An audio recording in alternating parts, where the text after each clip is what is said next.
The United States versus Richard Nixon case.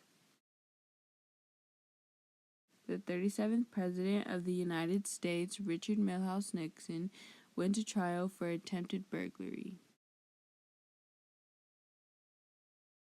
On June 17, 1972, 5 men named James McCord, Virgilio Gonzalez, Eugenio Martinez, Frank Sturgis, and Bernard Barker were arrested for breaking and entering the Watergate building, located in Washington, D.C.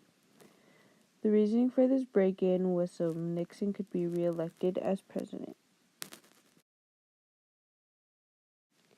In July of 1973, the prosecutor demanded Nixon to turn in secretly recorded phone messages that hid the planning and cover-up of the Watergate scandal, but Nixon refused to turn in the tapes.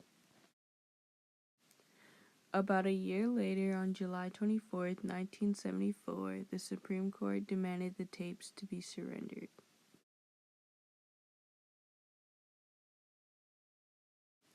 The Supreme Court consists of 9 men: Warren Burger, William Douglas, William Brennan, Potter Stewart, Brian White, Thurgood Marshall, Harry Blackmun, and William Rehnquist.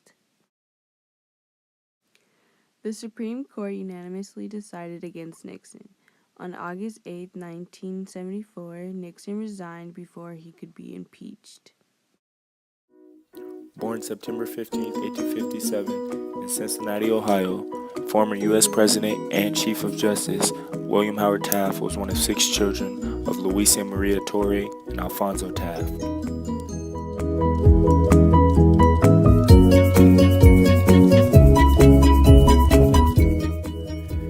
His ancestors, who are traced back to Massachusetts Bay Colony, had gone into law, including William's father, Alfonso Taft.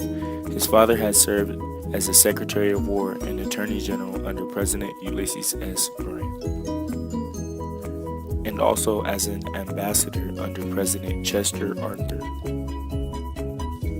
Taft graduated from Woodward High School with a 4.0 GPA, second in his class, while excelling in baseball. He followed in his father's footsteps and attended Yale in 1874. He graduated from Yale in 1878. Starting to pave his own path, he attended the University of Cincinnati College of Law and received admission to the Ohio State Bar Association in 1880.